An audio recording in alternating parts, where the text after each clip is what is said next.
começarmos a trabalhar, né? Então, aos que estão presentes, o meu muito obrigado pela atenção, pela companhia. Professor Joel, muito obrigado por compartilhar conosco. Professora Mônica, obrigado. a sua. Bom, então nós vamos dar início agora ao terceiro e último dia, né, do curso, do minicurso que é oferecido junto a essa quarta edição do Ribamar com o professor Joel Alves. E agradeço mais uma vez, né, a participação do professor, a sua disponibilidade, principalmente a sua disponibilidade em estar conosco nesses 3 dias de tarde e noite, no caso para ele já noite em Portugal. E lhe passo a palavra. Professor, o senhor vai usar slides novamente? Vai usar o compartilhamento de tela? Então, o tempo é seu, a palavra é sua, para que a gente finalize esse mini curso. Obrigado, professora. Agradeço também mais uma vez, quer a professora Mónica, quer ao professor Rodrigo, pela oportunidade de estar aqui. É também para mim um gosto estar neste encontro, que tem corrido bastante bem. Também tenho acompanhado alguns dos grupos de trabalho em que estive e penso que tem sido um sucesso. Digam-me, a tela está a funcionar neste momento? Bancou aqui. Já está começando. Ok. Está aqui a empancar um bocadinho, mas acho que está a dar. Perfeito. Está, ok. Pronto, então, o tema desta terceira aula que nos traz aqui hoje, para finalizar em beleza aqui este curso, tem que ver com a proteção dos titulares dos dados pessoais, sistema multinível e transversal de proteção. Eu, como já foi, para aqueles que acompanharam a minha intervenção durante o dia de ontem, principalmente, penso que já ficou aqui um bocadinho a ideia de que o direito à proteção de dados pessoais, quer no plano europeu, quer no plano nacional, assume aqui uma estrutura que se pode chamar de multinível. Isto é, nós verdadeiramente não podemos falar de um direito europeu à proteção de dados pessoais ou de um direito português à proteção de dados pessoais, porque eles na prática estão profundamente interligados. No fundo, como eu dizia ontem, há aqui um esqueleto principal deste direito que é de raiz europeia e que resulta desde logo do artigo 8º da Carta dos Direitos Fundamentais da União Europeia, lido também em conformidade com o artigo 16º do Tratado sobre o Funcionamento da União, e que depois é concretizado numa série de outros diplomas do chamado direito derivado da União Europeia, como eu já fui falando do regulamento 2016-679, que é o Regulamento Geral sobre a Proteção de Dados, também o regulamento UE 2018-1725, que é uma espécie de um RGPD, Regulamento Geral para a Proteção de Dados, aplicável às instituições, organismos e órgãos da União. Depois temos também outra legislação mais específica, como eu também fui falando ontem, como a Diretiva 2016-680, que tem que ver com o tratamento de dados pessoais por parte das autoridades competentes, aqui mais no âmbito da prevenção de infrações e também da repressão penal. E há também outra legislação setorial, por exemplo, no campo das comunicações eletrónicas. E depois, para além deste esqueleto principal, como eu dizia, há também aqui uma parte complementar que vem do direito dos próprios Estados-membros, neste caso do direito português. E eu ontem já fui falando das normas específicas que nós temos, por exemplo, na nossa Constituição, no artigo 35, também das leis de execução, a Lei de Execução Nacional do Regulamento Geral sobre a Proteção de Dados, a Lei 58 de 2019, que vem reforçar a tutela dos direitos dos titulares dos dados em bastantes situações. Eu dei ontem um exemplo, por exemplo, dos dados das pessoas falecidas, que no regulamento não são diretamente protegidos, mas que depois a Lei de Execução Nacional, a Lei Portuguesa de Proteção de Dados, vem alargar a proteção também a estas pessoas, vem no fundo reforçar a tutela do direito à proteção de dados pessoais, a um campo que não seria protegido se não fosse por aí. Sem prejuízo depois também de outros diplomas mais clássicos, o próprio Código Civil e Código de Trabalho, como eu falava ontem, têm também aqui algum papel a desempenhar para proteger este direito. No fundo, a ideia-chave que eu queria deixar era precisamente esta, que isto é uma estrutura de proteção que é multinível, que não é apenas direito da União, nem é apenas direito nacional, é um bocadinho como eu também já referi ontem. Esta ideia lançada pela professora Filipa Calvão, direito da União é cada vez mais direito nacional é cada vez mais direito da União, daí esta expressão multinível. E toda esta proteção multinível, todo este complexo tão grande de proteção, tem em vista aquele objetivo que eu falava ontem, que é o de proteger o ser humano, e não propriamente os dados em si, que se pretende proteger o ser humano contra utilizações abusivas das informações que lhe dizem respeito. Pretende-se, como eu dizia, evitar que o facto das entidades, quer públicas, quer privadas, poderem conhecer determinado tipo de informações sobre uma determinada pessoa, possa ser usado contra ela e, sobretudo, contra a sua dignidade, como já aconteceu no passado e como em tempos temeu que pudesse voltar a acontecer. Muito em parte devido às capacidades que vêm a ser introduzidas pelas novas tecnologias. Nesse sentido, este direito, também como eu já referi ontem, ele não estabelece propriamente uma proibição geral de tratar dados, o que estabelece é um conjunto de regras que as entidades têm que obedecer quando pretendam fazê-lo. E estas regras traduzem-se, como eu dizia ontem, desde logo numa série de princípios aplicáveis a tratamentos, já os estudamos, e também no reconhecimento aos titulares dos dados de um conjunto fundamental de direitos. Também foi dando ontem exemplos, como direito de acesso, direito de informação, direito a pagamento, etc, etc. Em todo caso, tudo isto que eu falei pode valer de muito pouco se não houver uma terceira componente, que é essa componente que eu vou falar hoje. E, nesse sentido, o roteiro que eu trago para esta aula procura essencialmente dar resposta a duas questões fundamentais. A primeira é, quem é que, afinal de contas, garante efetividade a tudo isto que eu falei? Porque a verdade é, o que é que adianta termos um direito muito complexo, com uma série de obrigações, uma série de princípios, uma série de direitos na teoria, se depois na prática não houver ninguém que garanta que eles são efetivamente respeitados? E depois também uma segunda questão ou provocação, que é, afinal de contas, que garantias jurídicas é que os titulares de dados, que no fundo somos todos nós, podem acionar para garantir que os seus direitos são respeitados. E no caso deles serem violados, o que é que eles podem fazer no fundo para tentarem ser, de certa forma, ressarcidos? Começando então pela primeira parte desta exposição, eu diria que a resposta a saber quem é que garante a efetividade do direito à proteção de dados pessoais no continente, no espaço económico europeu, já nos é dada em primeira linha pelo próprio legislador. Porque, efetivamente, o artigo 8º da Carta dos Direitos Fundamentais da União Europeia, para além daquele primeiro número em que nos refere aquela componente geral que diz que todas as pessoas têm direito à proteção dos dados que lhes digam respeito, e depois estabelece também no número 2 já alguns princípios daqueles que eu falei, alguns direitos, bem nos dizem no número 3 que o cumprimento de todas estas regras e princípios fica sujeito à fiscalização por parte de uma autoridade independente. E depois o artigo 51 do Regulamento Geral sobre a Proteção de Dados vem aqui densificar um bocadinho esta ideia, estabelecendo que cabe aos Estados-membros, dentro do seu território, no fundo, implementarem uma ou mais autoridades públicas independentes, e este um ou mais tem a ver um bocadinho com as questões das autonomias locais que os Estados podem ter. Em Espanha, por exemplo, temos mais que uma autoridade, devido às autonomias locais que existem. No fundo, uma ou mais autoridades públicas, autoridades independentes que são responsáveis por fiscalizar que, efetivamente, o regulamento é cumprido e que, no fundo, se garante aqui o duplo objetivo da proteção de dados no espaço europeu, que é, por um lado, defender os direitos e liberdades fundamentais dos cidadãos, por outro lado, garantir a livre circulação de dados no território da União, justamente devido àquela ideia que eu falava ontem de que se pretende, no fundo, construir aqui um mercado único digital europeu, que pretende-se que a livre circulação de pessoas, mercadorias, bens e capitais seja também acompanhada de uma livre circulação de dados pessoais, que é essencial, em última análise, para que se consiga isso mesmo. E esta questão da consagração das autoridades independentes tem, de facto, um peso bastante grande na própria estrutura interna do direito à proteção de dados pessoais. O próprio Tribunal de Justiça da União Europeia já veio por várias vezes dizer, na sua jurisprudência, que a circunstância de termos estas entidades, elas serem consagradas no direito interno dos Estados-membros, constitui um dos traços essenciais, um dos elementos essenciais do respeito da proteção das pessoas relativamente ao tratamento dos seus dados.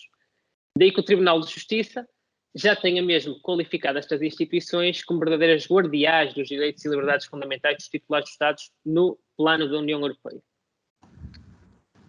E assim sendo, a questão que certamente muitos poderão estar a pensar neste momento, a questão que forçosamente se coloca aqui, é de saber, afinal de contas, o que é que são estas entidades, quem é que elas são, o que é que elas fazem, que tipo de garantias é que têm, que poderes é que têm, e é um bocadinho isso que eu vou procurar explicar daqui em diante. Pegando desde logo no exemplo do caso português. Em Portugal, diz-nos o legislador nacional, no artigo 3º da Lei nº 58 de 2019, que a Autoridade de Controlo Nacional é a Comissão Nacional de Proteção de Dados. Aqui eu vou falar muito na sigla CNPD, quando uso essa sigla, é a Comissão Nacional de Proteção de Dados que me estou a referir. Comissão Nacional de Proteção de Dados essa, que é qualificada como uma entidade administrativa independente, e este é um dos teus traços essenciais que eu vou procurar esmiuçar, com personalidade jurídica de direito público, dotada também de poderes de autoridade, e esta parte é muito importante, eu vou falar dela mais à frente, para além de autonomia administrativa e financeira. E ainda que funciona junto à Assembleia da República, que é o Parlamento português. Isto é também uma componente importante, como vamos ver mais à frente. A CNPD, que, como o legislador nacional estabelece, tem esta missão de controlar e fiscalizar o regulamento, garantir a proteção dos direitos das pessoas, como eu dizia há pouco. Aqui não se fala diretamente na necessidade de garantir a livre circulação de dados, mas esta função está também subjacente, até por força daquilo que estabelece o direito da União Europeia. Mas, no fundo, uma das grandes dificuldades que se prende com a qualificação destas entidades tem que ver justamente com esta qualificação de entidades administrativas independentes. Porque a verdade é que no direito administrativo discute-se muito, afinal de contas, o que é que são estas figuras, em que é que elas consistem, onde é que se enquadram naquela estrutura normal da administração pública que nós tendemos a pensar. E aquilo que a doutrina tem dito, eu aqui vou seguir o professor Luís Filipe Colasso Antunes, que foi meu orientador de mestrado, a posição que ele defende, e que me parece bastante sensata, é que verdadeiramente é muito difícil qualificar, dizer aquilo que são estas entidades, porque elas, em termos jurídico-administrativos, nem são órgãos da administração, não têm natureza política, também não são entidades judiciais, por isso é um bocadinho difícil perceber aquilo que elas têm de verdadeiramente diferenciador. E nesse aspecto, aquilo que é verdadeiramente diferenciador, dir-se-á, em termos muito simplistas, e o nome acaba, se calhar, até por já o adiantar, é justamente a sua independência. Independência esta que pode variar de entidade para entidade, mas é que, no fundo, esta ideia central que determina a existência de uma figura chamada entidade administrativa independente. O que levou à consagração destas entidades foi precisamente a necessidade de garantir que havia aqui algum distanciamento do regulador esse que vai regular não só entidades públicas, ou melhor, vai regular não só entidades privadas, mas também entidades públicas, e se vai regular também entidades públicas, convém que quem vai regular não seja a mesma entidade que é regulada. Convém que quem vai regular tenha alguma independência face ao poder político e, desde logo, face ao governo. E é um bocadinho esta ideia que está subjacente à consagração destas entidades. E, sendo assim, temos aqui uma nova questão que se coloca, que é de saber, afinal de contas, em que é que se traduz esta independência. Isto é uma questão que tem sido muito debatida na jurisprudência europeia. O Tribunal de Justiça da União Europeia já foi chamado várias vezes a pronunciar-se em litígios precisamente sobre o alcance da chamada expressão de total independência, porque existe efetivamente que estas entidades, nos termos da lei, atuem com total independência, mas para saber o que é que esta total independência significa é um desafio que tem sido colocado e que nem sempre tem sido fácil de resolver. E para esse efeito, eu, em termos teóricos, em termos mais académicos, tendo a defender que esta independência se traduz em dois tipos de garantias. Por um lado, garantias de natureza substancial, por outro lado, garantias de natureza mais formal.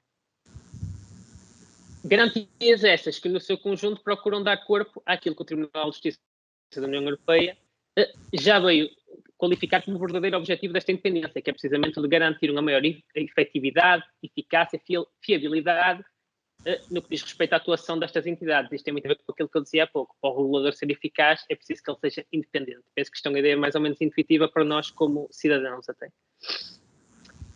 E começar então pelas garantias substanciais, elas são relativamente simples de explicar e, no fundo, têm aqui uma componente que deriva grande parte daquilo que o Tribunal de Justiça veio justamente estabelecer quando foi chamado a pronunciar sobre este conceito de total independência. E uma das ideias-chave que, no fundo, concorre para que estas entidades possam qualificar independentes tem justamente que ver com a circunstância delas poderem atuar sem influências externas. E aqui o Tribunal de Justiça vai dizer que esta independência, no sentido de atuar sem influências externas, exclui não só as influências diretamente exercidas por organismos de controle, mas também quaisquer instruções ou outras influências externas, diretas ou indiretas, que possam pôr em causa o funcionamento destas mesmas entidades. E lá está, influenciado por esta jurisprudência, o legislador do Regulamento Geral sobre a Proteção de Dados, no artigo 52, foi um bocadinho seguir o que o Tribunal de Justiça já tinha dito, definindo que os membros das autoridades de controle não podem estar sujeitos a influências externas, sejam elas diretas ou indiretas. Isto aqui é quase a expressão ipsis verbis do que defendeu o Tribunal de Justiça, e vem ainda acrescentar que eles não podem solicitar nem receber instruções de outrem. É também outro traço muito importante que vem garantir a sua independência, desde logo, face aos órgãos governativos, volto a ressalvar. Como quer que seja, a verdade é que o Tribunal de Justiça também já veio referir, noutro litígio, o primeiro, por curiosidade, opunha a República Federal da Alemanha ou uma série de outras entidades. Aqui estava em causa um litígio que tinha que ver com a Comissão de Proteção de Dados, chamamos-lhe assim, da Áustria, que ela tinha um nome próprio, que é aqui referida pela sigla DSK. Eu não leio alemão, por isso não vou arriscar a dizer o nome do seu nome original.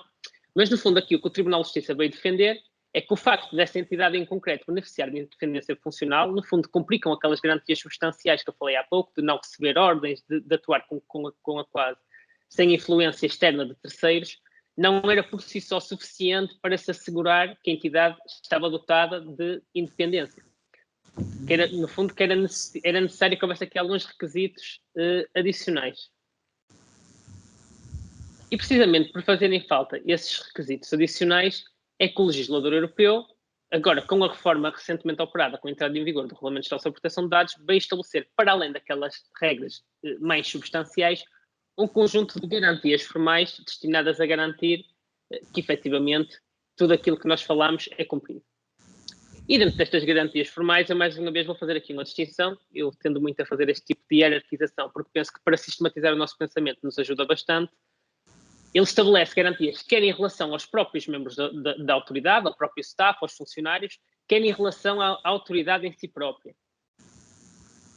E dentro das primeiras, o regulamento vai estabelecer logo alguns requisitos no que diz respeito ao próprio processo de designação ou de nomeação dos membros. Uma das regras que se exigem desde logo é que a nomeação desses membros seja feita de acordo com um procedimento transparente. Aqui o regulamento é até bastante flexível, permite que possa ser o Parlamento, que possa ser o Governo, que possa ser o chefe de Estado ou até outro organismo independente a levar a cabo essa nomeação. Não estabelece aqui a necessidade de ser um órgão em específico a levar a cabo esta nomeação. O que exige sim é que haja aqui este tal procedimento transparente, no fundo que não hajam aqui jogos de interesses, que não hajam aqui, no fundo, que esta nomeação não seja determinada única e exclusivamente por razões políticas, de afinidade partidária, portanto, se haja aqui, sobretudo, razões de natureza técnica, que as pessoas que sejam escolhidas sejam as pessoas mais capazes e pessoas que estão em condições de, efetivamente, cumprir as suas missões com independência, pois embora a repetição.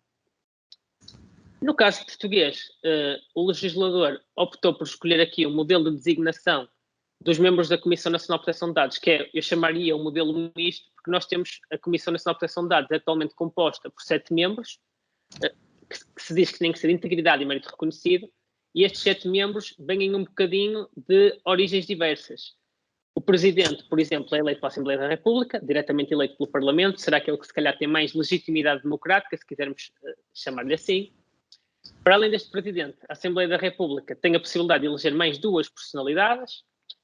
Há também 2 magistrados nesta Comissão Nacional de Proteção de Dados, um deles magistrado judicial designado pelo Conselho Superior da Magistratura, outro magistrado do Ministério Público, designado pelo Conselho Superior do Ministério Público, e depois há ainda mais 2 membros, esses sim designados pelo Governo.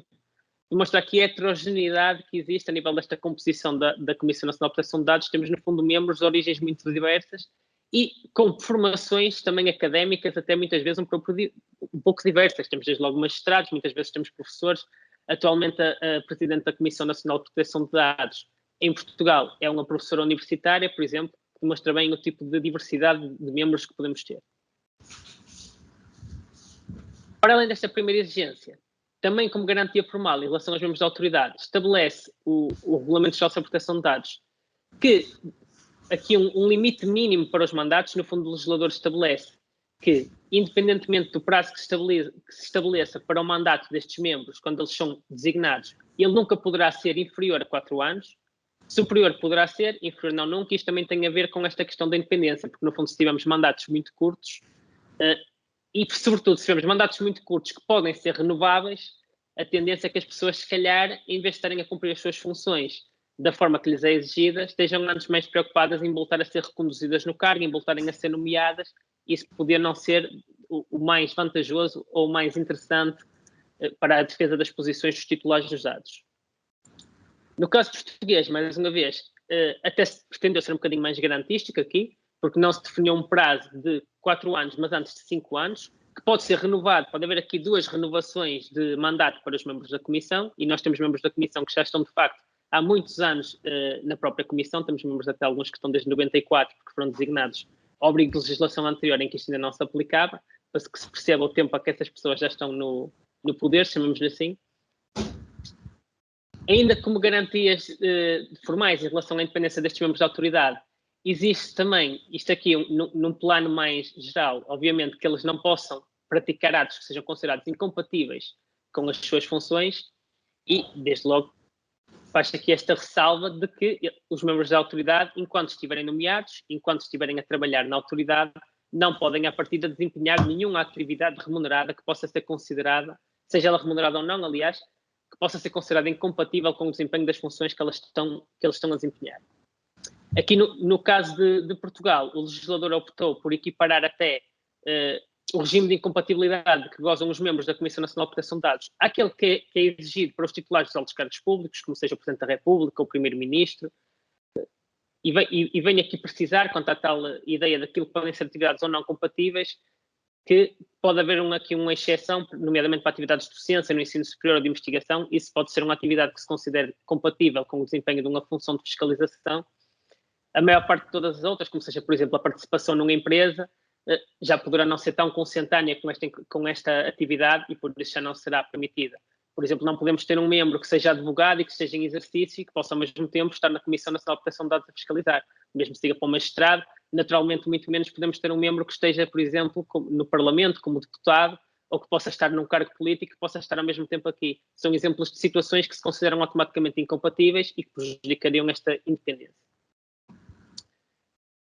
O traço mais essencial desta independência, todavia, aquilo que a doutrina tem entendido é que assenta neste parâmetro que eu vou falar agora, que é o de que a exigência de que os membros da autoridade de controle só podem ser exonerados, só podem, entre aspas, ser postos na rua, em termos muito simples, se tiverem cometido uma falta grave ou se tiverem deixado de cumprir as condições exigidas para o exercício das suas funções. E isto, mais uma vez, é um traço de independência muito importante, porque se nós pensarmos numa autoridade em que os membros pudessem sentir-se ameaçados a desempenhar as suas funções com o medo de serem despedidos, entre aspas, nomeadamente de serem despedidos por estarem a ter uma postura que pudesse ser considerada incómoda face a alguns poderes económicos, face a alguns poderes políticos ou partidários, isso era muito problemático, porque, em verdade, nós estávamos aqui a dissuadir as pessoas de intervir, não é? E é precisamente isto que este artigo do regulamento vem tentar contrariar. E digo tentar porque, na prática, isto continua a ser muito complicado, como todos sabemos. Para além destas garantias em relação aos membros da própria autoridade, há, todavia, outros tipos de garantias que são estabelecidas quanto à autoridade em si, enquanto instituição. E aqui, uma exigência de base, que até diria que é mais ou menos intuitiva, tem que ver, desde logo, com a necessidade da autoridade de controlo, esta entidade administrativa, dispor de pessoal próprio. Naturalmente, com a autoridade para funcionar tem que ter pessoas, e tem que ter não só pessoas, mas pessoas capazes, pessoas que tenham as competências necessárias para levar as suas funções avante. E ao mesmo tempo é importante, isto é outro traço que tem muito que ver com aquilo que foi a jurisprudência do Tribunal de Justiça da União Europeia, não só que a autoridade tenha pessoal próprio, mas também que quem dirige esse pessoal, no fundo, quem tem a competência exclusiva para lhes emitir diretrizes, orientações, ordens, o que seja a própria autoridade de controlo.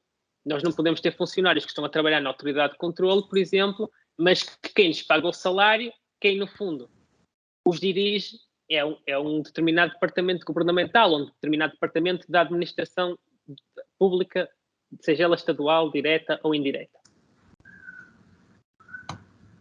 Mas não basta ter pessoal, é preciso que esse pessoal exista em número suficiente, é preciso que haja recursos financeiros, recursos técnicos. A autoridade para trabalhar tem que ter desde logo instalações, tem que ter, porventura, viaturas para se poder deslocar aos locais quando seja necessário para realizar as suas investigações, tem que ter material informático, por exemplo, para poder trabalhar, computadores, o que seja, tem que ter bibliografia para poder ler, e tudo isto é uma exigência que se faz aqui. Esta exigência que a autoridade tenha recursos necessários é talvez uma das questões mais difíceis de concretizar na prática e uma das questões mais importantes, simultaneamente. Eu digo que é uma das questões mais difíceis porque em Portugal, por exemplo, uma das questões que muito se tem debatido tem que ver justamente com a eventual insuficiência de meios que a Comissão Nacional de Proteção de Dados Pessoais dispõe para cumprir com as suas funções. Porque fala-se muitas vezes que esta autoridade demora muito tempo a cumprir com as suas funções, que demora muito a responder aos titulares quando eles reclamam, que nem sempre faz as investigações que devia fazer ou com a profundidade que devia fazer, que não aplica tantas coimas como seria desejável, se calhar, mas a verdade é que isto tem muito que ver com a falta de meios. Como dizia há bocado, a Comissão Nacional de Proteção de Dados tem 7 membros nomeados pela Assembleia da República. 7 membros, mais ali um conjunto pequeno de funcionários que vão dando algum apoio mais administrativo para um país de 10 milhões de habitantes. País esse onde tem ali uma série de empresas. Muitas vezes as empresas que aqui atuam nem sequer estão sediadas em Portugal. Temos empresas verdadeiramente gigantescas, multinacionais, como o Facebook, como a Google, como a Amazon, são empresas que colocam em risco muitas vezes os direitos titulares, e por isso fazer face a tudo isto com equipas muito pequenas, por vezes, é um desafio bastante grande para as entidades, e daí que se coloca muito em causa até que ponto é que, por exemplo, o Estado português está a cumprir com o direito da União quando apenas permite que a Comissão Nacional de Proteção de Dados tenha uma equipa tão pequena.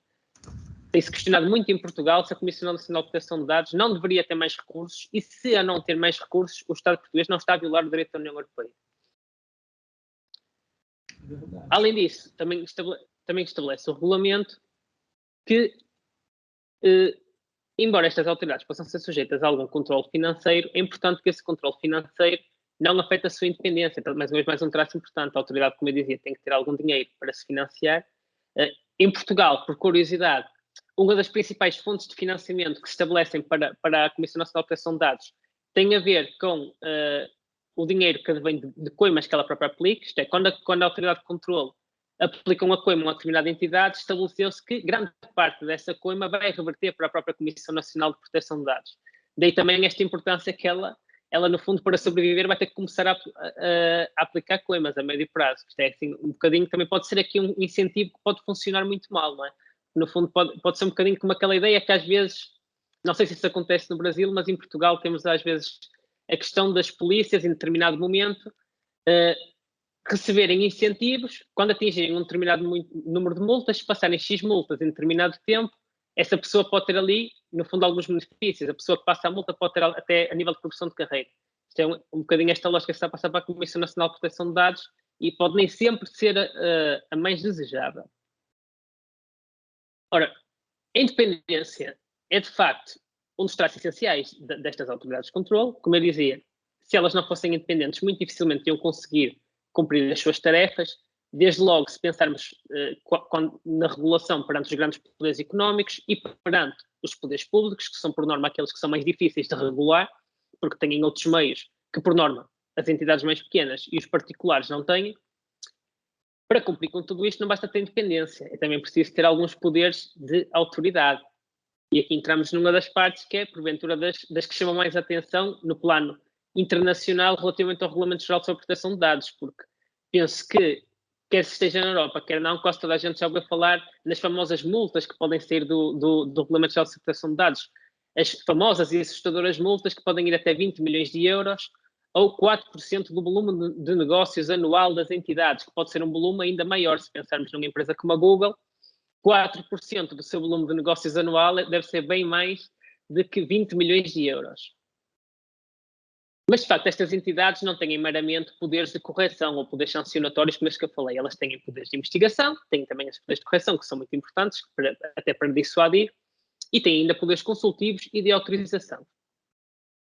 Começando, então, pelos primeiros, dentro dos poderes de investigação destas entidades, e eu também já fui dando algumas pistas em relação a isto, entre outros, estas autoridades podem, por exemplo, realizar investigações, e estas investigações podem ser realizadas quer ex officio, porque a entidade entende que em determinado momento quer fiscalizar uma determinada entidade, um determinado conjunto de entidades, um determinado setor de atividade, por entender que ela é mais sensível.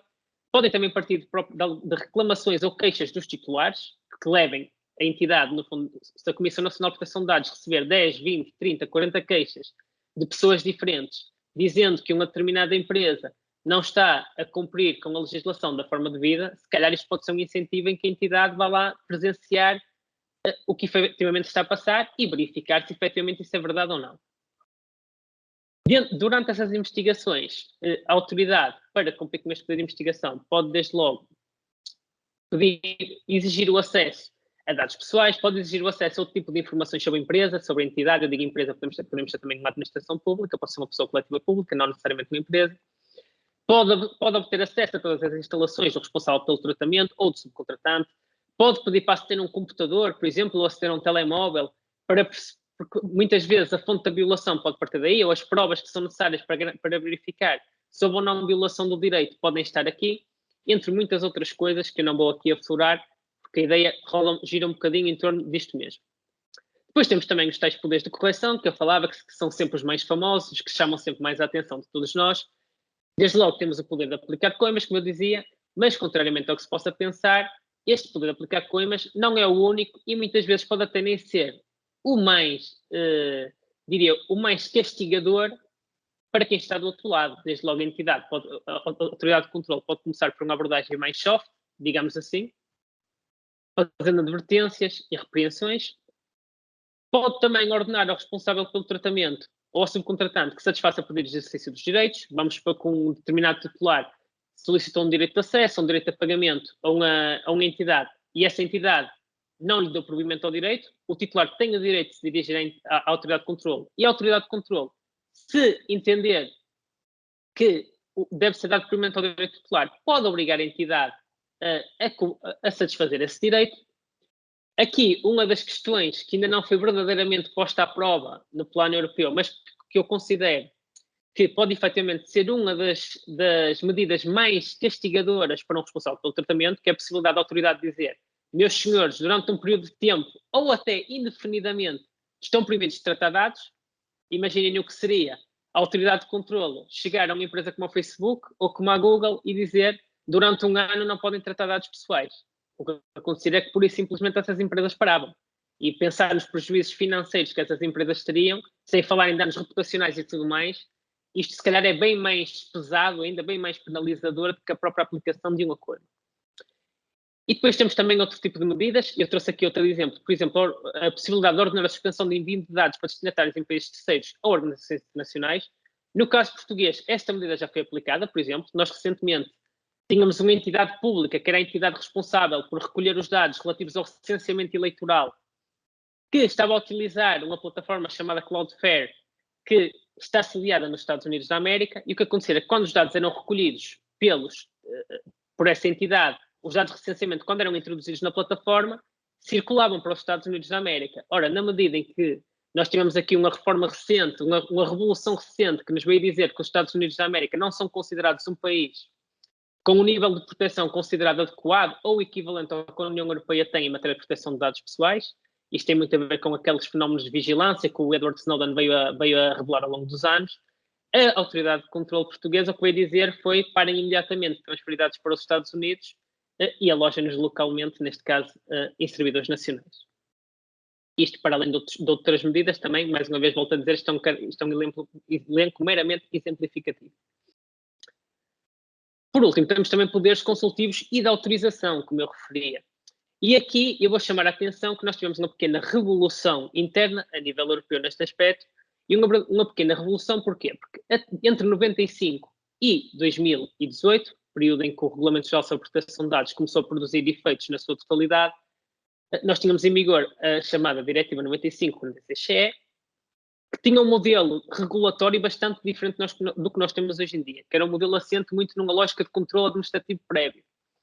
Basicamente, ao abrigo desse modelo, ao abrigo dessa diretiva, sempre que alguma entidade pretendesse proceder ao tratamento de dados pessoais, ela tinha que notificar a Comissão Nacional de Proteção de Dados desse aspecto, no fundo dizer: eu pretendo realizar um tratamento de dados pessoais para a finalidade X, esse tratamento vai envolver previsivelmente X titulares, blá, blá, blá, blá, blá, blá.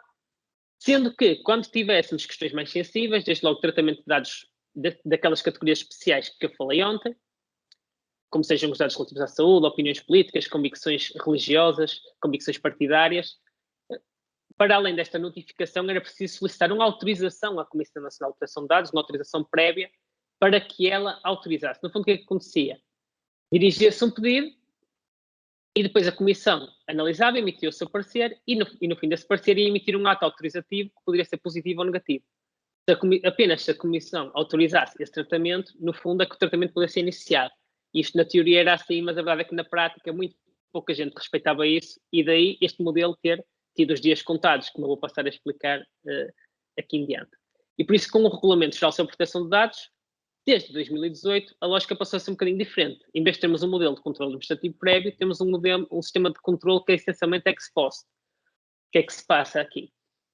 Aqui, em vez do responsável pelo tratamento, a entidade que trata os dados, ter que notificar a autoridade de controle ou pedir uma autorização cada vez que quer tratar informação, ela pode, desde logo, iniciar esse tratamento sem ter que notificar ninguém, sem ter que pedir autorização a ninguém por via de regra, tem que assumir a responsabilidade, assumir o ónus por aquilo que vai fazer. E para assumir esse ónus, depois ela vai cumprir com um conjunto novo de obrigações, que foi algumas daquelas obrigações que eu já falei ontem, a obrigação de registro, de realizar a avaliação de impacto, ter um encarregado da proteção de dados, que no fundo vem em contrabalançar um bocadinho esta nova lógica. No fundo aqui, a responsabilidade passa toda para o responsável pelo tratamento, para a entidade que trata os dados, e depois a autoridade de controlo vai intervir já numa fase mais posterior, justamente com ao abrigo daqueles poderes de investigação que eu falei e também dos poderes de correção quando for necessário. Em todo caso, temos ainda algumas situações em que ainda existe esta autorização prévia. Ao nível do direito português, por exemplo, estabeleceu-se que sempre que alguém pretenda estabelecer sistemas de videovigilância e esses sistemas de videovigilância envolvam a captação de som, das duas uma, ou as instalações que vão ter essa captação de som têm que estar encerradas. Pense, por exemplo, numa fábrica que é vigiada durante a noite e onde não vai trabalhar lá ninguém, e a partir desta, as únicas pessoas que podem ser afetadas pela captação de som seriam pessoas que estão a entrar indevidamente no edifício. Mas se não for nesse caso, o que tem que existir é um pedido de autorização prévia à CNPD.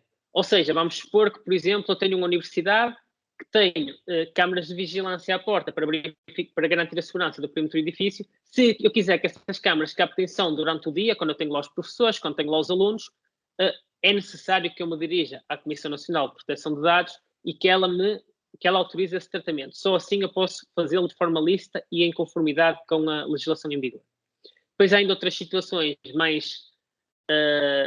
outro tipo de situações em que esta autorização pode ter que ser requerida, nomeadamente em alguns casos em que estejam em causa transferências de dados pessoais para países externos à União Europeia, como eu falava há pouco. Há algumas situações em que o regulamento quer autorização e também casos em que depois de realizada uma avaliação de impacto sobre a proteção de dados, que eu também já falei ontem, e em que se chega à conclusão que há um risco mesmo muito elevado para os titulares dos dados.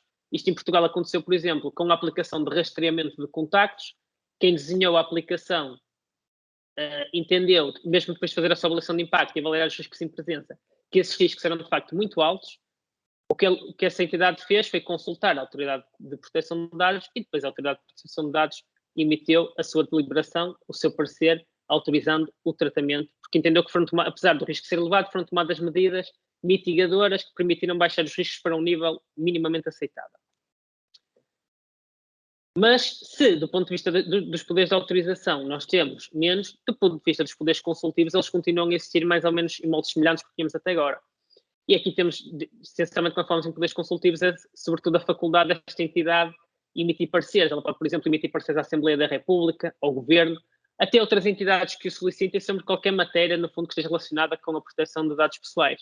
Aqui é muito comum, por exemplo, sempre que nós temos legislação nova que colide potencialmente com o direito à proteção de dados pessoais, mais uma vez dou o exemplo do combate à pandemia, sempre tivemos muitas vezes questões como a introdução de medição obrigatória de temperatura no local de trabalho. A Comissão Nacional de Proteção de Dados pronunciou-se sobre isso, a passagem dos regimes de aulas presenciais para regimes de teleaula. A Comissão Nacional de Proteção de Dados também veio pronunciar sobre isto. No fundo, são aqui poderes mais consultivos, mais de emissão de pareceres, que podem também depois ter que ver com códigos de conduta ou com mecanismos de certificação, que são duas novidades do regulamento também. Outro traço importante que eu queria aqui salientar, até porque estamos a falar de uma proteção multinível, era esse o título da minha intervenção inicialmente, é que também aqui a intervenção entre o intercâmbio entre direito europeu e direito nacional é muito forte. Desde logo porque estas autoridades são autoridades nacionais, como eu disse, mas são autoridades nacionais que são estabelecidas pelo direito da União Europeia. Há quem diga que elas são organicamente nacionais, mas funcionalmente europeias, porque elas cumprem aqui uma função muito de direito europeu. E depois também, porque em rigor, os titulares dos dados não estão só protegidos pela sua própria autoridade de controlo. Isto é, eu como um cidadão português, em bom rigor, não é apenas a Comissão Nacional de Proteção de Dados que vai defender os meus direitos enquanto titular de dados. Desde logo que o regulamento estabelece que tem que haver alguma cooperação entre as várias entidades do espaço económico da União Europeia. E isto faz sentido desde logo pela questão dos tratamentos transfronteiriços. Nós temos vários tipos de tratamentos de dados, desde logo aqueles que, como eu já referi aqui várias vezes, envolvem as tais multinacionais tecnológicas, como o Facebook, como a Google, como a Amazon, Microsoft. Temos empresas que muitas vezes ou estão sediadas em mais que um Estado-membro, isto é uma hipótese, ou então estão sediadas num único Estado-membro. Na Europa, por exemplo, é tradição quase, grande parte destas empresas terem a sua sede europeia na Irlanda, tem muito a ver com razões fiscais, que têm mais benefícios que na maior parte dos outros Estados. Apesar de elas terem a sua sede num único local, pode acontecer que afetem vários titulares de dados. E é o que acontece, por exemplo, com esta Facebook, que tem a sua sede principal na Irlanda, mas na prática os titulares afetados não são só os cidadãos irlandeses, são os cidadãos de toda a Europa, não é? Daí a necessidade destas autoridades colaborarem, até para conseguirem ter aqui uma atuação eficaz, porque para lidar com entidades desta dimensão, com autoridades pequeninas, se calhar não é muito fácil, até por uma questão de escala. E o regulamento até vai um bocadinho mais longe, porque além desta cooperação entre entidades, até abre aqui a possibilidade de que sejam feitas operações conjuntas. Mais uma vez, pego neste exemplo do Facebook, que tem sido muito visado na Europa pelas alegadas violações, ou digo alegadas, nem serão alegadas, que todos sabemos que elas existem, pelas violações de direitos que vai tendo. No fundo, falamos de violações que não dizem apenas respeito aos cidadãos portugueses, ou aos cidadãos espanhóis, ou italianos, são violações que muitas vezes atingem os cidadãos da União quase como um todo, ou pelo menos os utilizadores europeus como um todo, e que por esse mesmo facto faz aqui sentido que também as operações que são conduzidas do ponto de vista regulatório, do ponto de vista da investigação, sejam feitas de forma conjunta, porque só assim se consegue fazer as coisas de forma mais eficaz e também de forma mais harmonizada, diga-se. No fundo, para garantir que não temos aqui cidadãos de primeira em determinados Estados-membros e cidadãos de segunda noutros, no fundo, porque senão corremos um risco, que era, no fundo, o que acontecia até a entrada em vigor do Regulamento Geral sobre a Proteção de Dados, quando tínhamos o quadro da diretiva, tínhamos autoridades de controle muito diferentes, com poderes muito diferentes, no fundo tínhamos países que eram muito mais amigos de quem tratava os dados, países que eram muito mais amigos do titular, e isto depois gerava discrepâncias. Tínhamos países em que os titulares estavam muito protegidos, países em que os titulares não eram tão protegidos assim, e depois também tínhamos o outro lado da medalha, que é países que dificultavam muito a circulação de dados no espaço europeu, o que também não é desejável, e daí a necessidade de garantir esta uniformidade. Uniformidade que só se faz, lá está, com cooperação. Como quer que seja, por muito boas que sejam estas autoridades, por muito numéricas que tenham, por muitas garantias de independência que tenham, por muitos poderes, a verdade é que elas podem, por si só, ou melhor, elas por si só muitas vezes não são suficientes para garantir a plena tutela dos direitos e liberdades fundamentais dos titulares dos dados.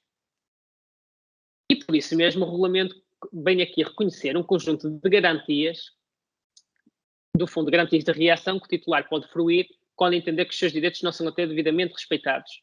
Garantias essas que tanto podem ser do foro administrativo como do foro jurisdicional. Eu vou falar um bocadinho de cada uma delas. Começar então pelas garantias administrativas.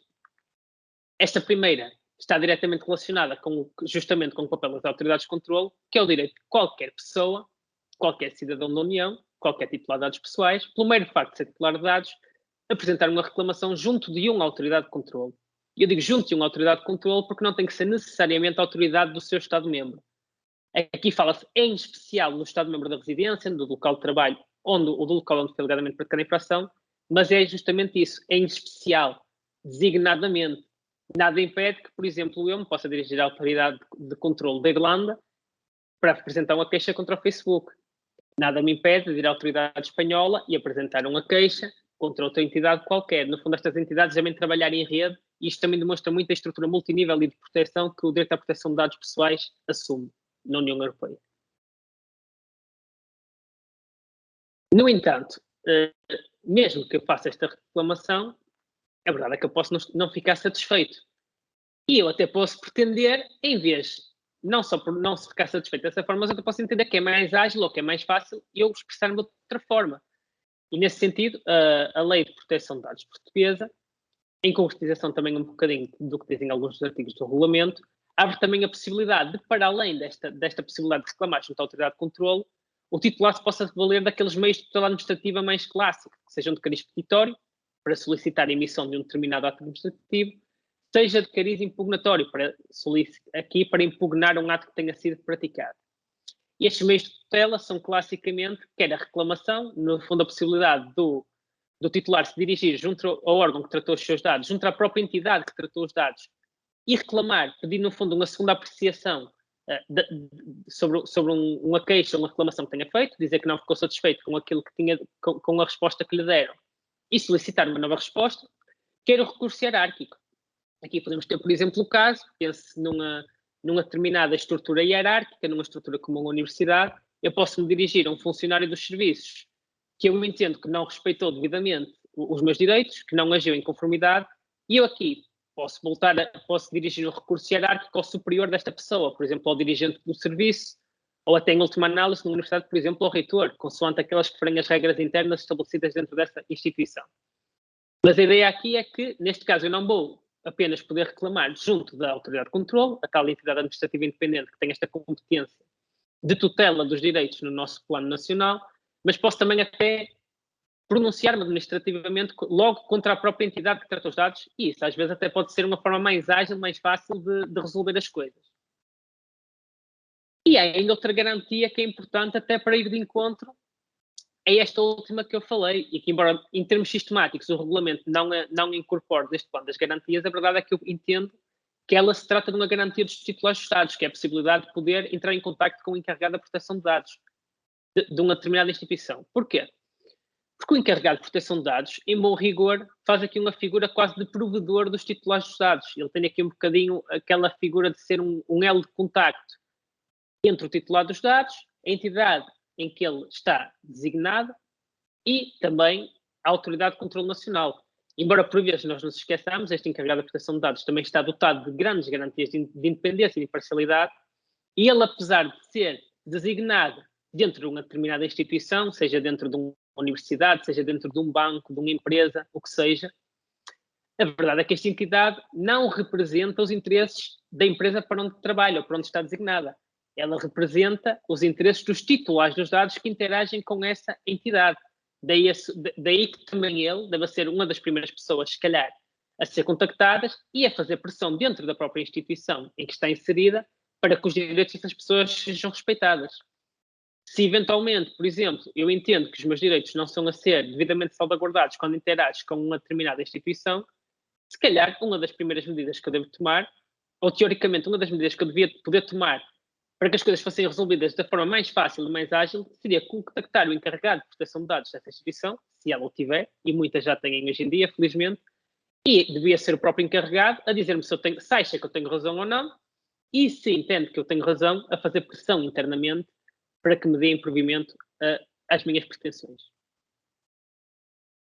Para além destas garantias administrativas, temos, porém, uma segunda via que é sempre aquela mais drástica, se calhar, que é da tutela, que é do acesso aos tribunais, a tutela jurisdicional. E aqui, o regulamento e a lei de proteção de dados abrem desde logo a possibilidade de o titular poder reagir contra a própria autoridade de controlo, que é uma questão que até pode ser aqui um bocadinho engraçada. Desde logo, quando entenda que, seja porque ela teve uma determinada decisão que o titular entende que não é mais correta, seja porque que o titular entende que esta entidade teve aqui alguma omissão, que não cumpriu com as suas funções como seria expectável. Isso pode acontecer, por exemplo, nos casos em que o titular apresenta uma reclamação à autoridade de controle, nos termos que eu já falei, exerceu essa garantia administrativa, e que, fim dos 3 meses, a autoridade não informou sobre o andamento ou o resultado da reclamação, não lhe deu provimento, não deu mais explicações nenhumas, e isto aqui em Portugal diz-nos a experiência prática que a maior parte das queixas e reclamações que vão para a Comissão Nacional de Proteção de Dados estão lá muito mais que 3 meses, porque pura e simplesmente a autoridade não tem meios humanos suficientes para conseguir dar resposta às questões em tempo útil. A verdade é que, fim desses 3 meses, o titular pode fazer algo muito simples, que é chegar aos tribunais e, no fundo, insurgir-se contra a autoridade de controle, e pode até pedir para ser ressarcido pelos danos que entende que estão a ser, dos danos que entende que sofreu ou que ainda está a sofrer em fruto desta mesma omissão. Estas ações, neste caso, serão da competência dos tribunais administrativos. No entanto, para além desta forma de reação, que é perante a própria autoridade de controle, o titular pode naturalmente também dirigir-se contra o próprio responsável pelo tratamento ou o subcontratante, inclusivamente para pedir ações de responsabilidade civil. Desde logo, se o titular entende que de um tratamento indevido dos seus dados resulta um dano, ele pode pedir que seja ressarcido desse dano. E nós sabemos que, efetivamente, muitos destes tratamentos indevidos de dados podem ter consequências muito nefastas para as pessoas. Pense, por exemplo, se um hospital tiver um processo clínico que tem que estar armazenado sob determinadas garantias de segurança, de confidencialidade, se esse processo clínico for divulgado ao público, por exemplo, porque um hacker entra no sistema e decide publicar todos os processos clínicos online, em acesso aberto, obviamente isto tem um impacto brutal na pessoa. Se a pessoa, por exemplo, tiver alguma doença que não quer que seja descoberta, isso pode ter aqui uma afetação tremenda, pode levar a que a pessoa seja discriminada. Vamos pensar numa pessoa, por exemplo, que tem VIH, SIDA. Pode levar a que essa pessoa tenha dificuldades em aceder ao mercado de trabalho. Enfim, tudo isto são danos que o titular pode tentar ver ressarcidos dirigindo-se judicialmente contra o responsável pelo tratamento e até o subcontratante, que no fundo é a entidade que vai tratar dados. Há casos em que isto acontece, que temos terceiras entidades que são contratadas por quem trata os dados para tratar os dados por conta delas. Também essas podem ser chamadas à colação, muitas vezes. Uma nota importante que eu queria dar neste aspecto, todavia, é que para aceder à via de reação jurisdicional, nem o Regulamento Geral sobre a Proteção de Dados, nem a Lei de Proteção de Dados portuguesa exigem que se esgote primeiro as vias de reação administrativa.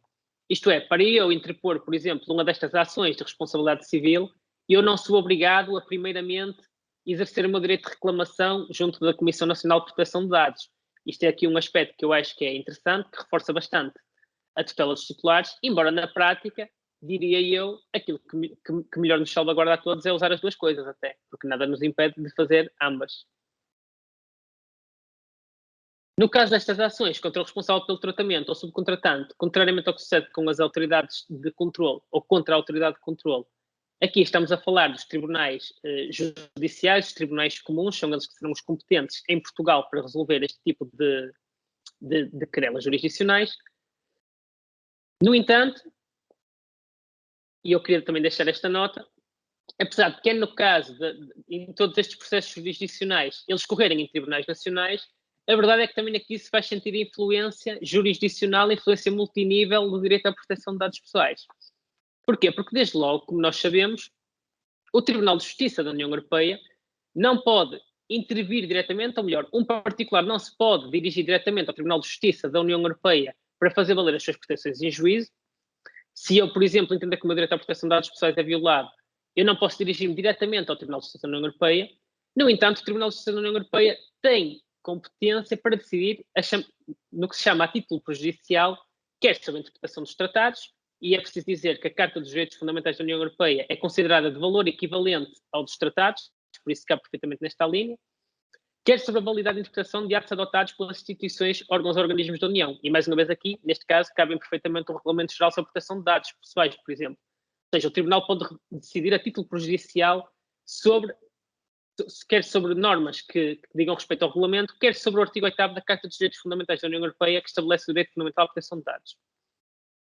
E significa isto, portanto, que sempre que um juiz nacional, quando está a avaliar um destes processos que tem em mãos relacionado com proteção de dados pessoais, se ele tiver dúvidas quanto ao sentido da decisão que deve tomar, se tiver dúvidas interpretativas sobre algum destes preceitos, o que acontece inúmeras vezes, até porque estes preceitos têm vários conceitos indeterminados no seu âmbito, exigem uma articulação, por vezes, nem sempre fácil entre direito nacional e direito europeu, para a qual os juízes nacionais também nem sempre estão devidamente preparados. O que o juiz nacional pode fazer é submeter questões prejudiciais de interpretação ou de validade ao Tribunal de Justiça da União Europeia que sejam relevantes para a boa decisão da causa. Isto é uma questão muito importante. Grande parte da defesa dos direitos fundamentais dos titulares que tem existido nos últimos anos na União Europeia tem tido muito que ver justamente com esta intervenção, este ativismo judicial do Tribunal de Justiça da União Europeia. Isto porque o Tribunal de Justiça, em teoria, vai se limitar a esclarecer o sentido da disposição, vai, no fundo, dizer como é que, na sua interpretação, ela deve ser aplicada, mas, ao fazer isso, vai estar a oferecer ao juiz nacional todos os elementos necessários à conclusão sobre a compatibilidade da norma com o direito da União. E esta ferramenta, o mecanismo de decisão de reenvio prejudicial, já levou, por exemplo, a que fossem tomadas decisões, como a do célebre acórdão Google versus Espanha, que foi o acórdão que, no fundo, esteve na base da consagração do célebre direito ao esquecimento. O direito ao esquecimento, em primeira linha, foi uma construção jurisprudencial. E ela existiu não através de um contacto direto entre os particulares e o Tribunal de Justiça, mas justamente através desta figura intermédia, este acesso indireto ao Tribunal de Justiça por via do Tribunal do reenvio prejudicial. E pronto, em traços gerais, era isto que eu tinha para trazer hoje.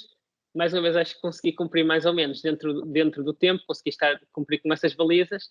Deixo mais uma vez aqui os meus contactos, caso tenham, porventura, alguma questão que queiram formular, alguma questão que queiram discutir. Eu também depois vou passar novamente os slides ao professor Rodrigo para que ele possa partilhar com os interessados. E, quanto ao mais, estou ao dispor. Muito obrigado. Muito obrigado, professor Joel. Muito interessante e curioso a questão. Eu noto que na verdade, o sistema de defesa multinível ele vai estar todo, de certa maneira, sob tutela dos órgãos jurisdicionais da própria União Europeia, né? Em última análise, o Tribunal de Justiça vai poder orientar a aplicação de todo o sistema, né? Ele foi feito para convergir dentro de uma única normativa, né? Agora, o sistema europeu ele também é muito rigoroso, né? Assim, eu fiquei impressionado com a quantidade de recursos que tem para garantia dos dados. Na verdade, eu fico assim, sempre um pouco preocupado, não sei como é que Mônica vê isso, mas como é que fica o indivíduo, porque ele fica parecendo muito pequeno diante desse aparato burocrático que eu acredito assim, 99% das pessoas não tem a menor ideia do que está se passando, né? Eu não sou estudioso da área, eu olho e fico, nossa, é espantoso, né? E eu fico assim preocupado, afinal de contas, o que vão fazer com as minhas informações, né? Parece um universo assim um pouco assustador, né? E é o futuro, né? É o futuro. Verdade. A impressão que eu tive, claro, professor Joel, estou falando como um estrangeiro que passou por isso, em 2018 e 2019, eu passei um período de estudos na Espanha. E o meu marido, que foi comigo, ele estava estudando justamente transparência e proteção de dados na Universidade de Valência. E, naquele momento, a maior preocupação, pelo menos dos espanhóis, do ponto de vista acadêmico no direito, começava a ser justamente a proteção de dados. E, embora o professor Rodrigo fale assim que o indivíduo ele parece muito pequeno ante essa infinidade de dados que as instituições passam a ter e as instituições da União Europeia passam a normatizar e a regular, na verdade, o indivíduo ele tem muito receio também do que se pode fazer com esses dados, pelo menos o cidadão médio espanhol, e ele se protege muito. Foi o que nos pareceu à época. Eu sempre conto isso porque nos pareceu muito estranho. Nós temos 2 filhos pequenos, agora um nem tanto, que já é um adolescente, e na escola em que eles foram estudar, ao fim do período letivo, nós pedimos, né, que a classe tirasse uma foto com as crianças, principalmente a menor, para que nós levássemos de lembrança da classe em que eles estudavam, com os colegas e tudo. E o diretor não permitiu, porque disse que nós não tínhamos pedido autorização a cada pai e a cada mãe para que se tirasse uma foto de seus filhos, para que essa foto viesse ao Brasil como uma lembrança, né, das crianças que conviveram durante aquele ano. Então, assim, isso me pareceu assim um pouco estranho e ele percebeu e disse: não, olha, não são os nossos dados, é a nossa imagem, e nesse caso ainda mais delicado porque é a imagem das crianças, né? Então, nós temos que nos proteger. Aí que proteger é nós outros, que eles falaram. Então, é uma sensação de vulnerabilidade que me parece o aparato da União Europeia, que foi apresentado nesses 3 dias de curso, está empenhado realmente em proteger. Me parece que a União Europeia é muito protetiva, né, com relação ao indivíduo e à proteção dos dados. Me parece que não sei se eu não diria que há um exagero, mas há uma certa precaução, né, para evitar, inclusive, ações futuras, ações judiciais futuras em relação ao que será feito com esses dados. Principalmente uma coisa que o professor Christian estava comentando hoje e que também eu percebi, que é um temor com relação ao reconhecimento facial, né, que passa a ser uma coisa que certamente será normatizado com bastante rigor a partir de então. Não sei se já há iniciativa nesse sentido nas diretivas da União Europeia, mas se não há, deve estar sendo negociado de imediato.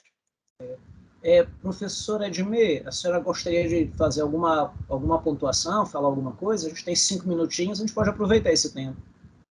Era só para corroborar as falas dos professores, especialmente essa última, quanto à questão de autorização, né, de fotos, de imagens, que a gente aqui que trabalha fazendo essa implementação da LGPD aqui nas empresas, especialmente na parte educacional, essa é uma política que tem sido adotada.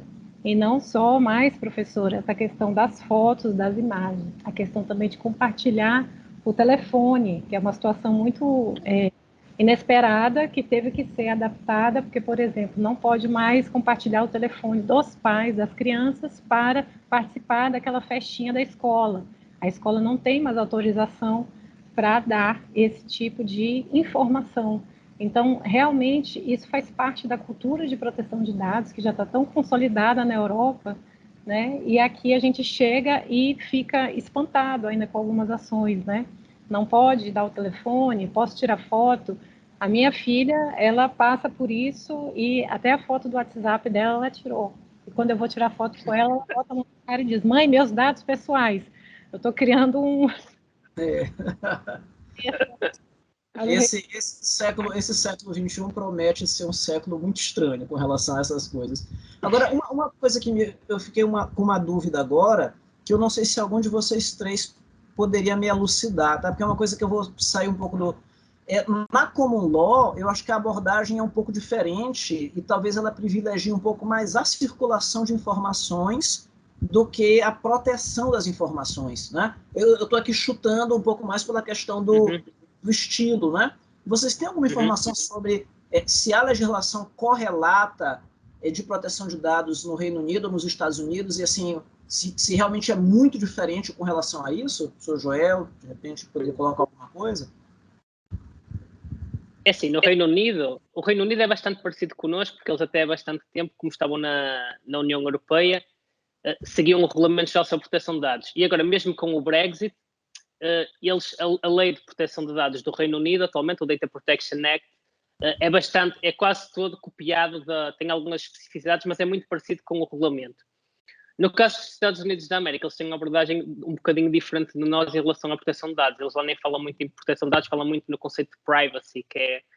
E a ideia que eu tenho é que eles têm um bocadinho aquela lógica quase proprietária. Eles olham para os dados quase como coisa, como algo que pertence a cada um. Preocupa-lhes mais isso, aquela ideia de que cada um deve manter o controle sobre a informação, mas muito nessa perspectiva de propriedade, que é um bocadinho diferente da perspectiva europeia, que tem mais que ver com a questão de dignidade, porque nós...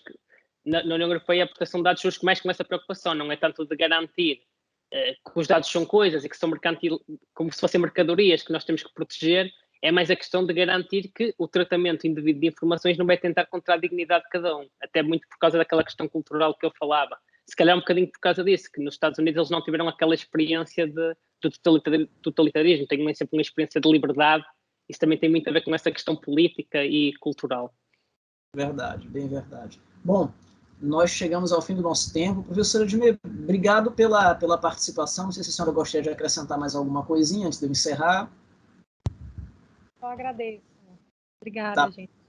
Tá bom, obrigado pela participação especial, muito querida. Professor Joel, mais uma vez, muito obrigado. Professora Mônica, eu lhe passo a palavra para o encerramento.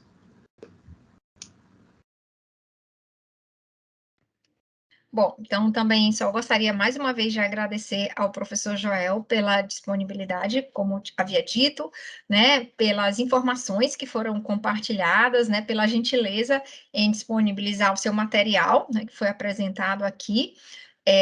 O professor Rodrigo já prontamente indicou e repassou ao grupo das pessoas que estavam inscritas. Agradecer por esses 3 dias de curso, lhe desejar saúde, um ótimo fim de semana também, e convidar a todos, né, para esperar só 10 minutinhos para que a gente tenha a palestra de encerramento desse 4º Ribamar. Né? Nós vamos começar às 5 horas, não é isso, Rodrigo? Exatamente. Às 5 horas, são 10 para as 5, então daqui a 10 minutos nós nos vemos novamente. Tá bem? Muito obrigada.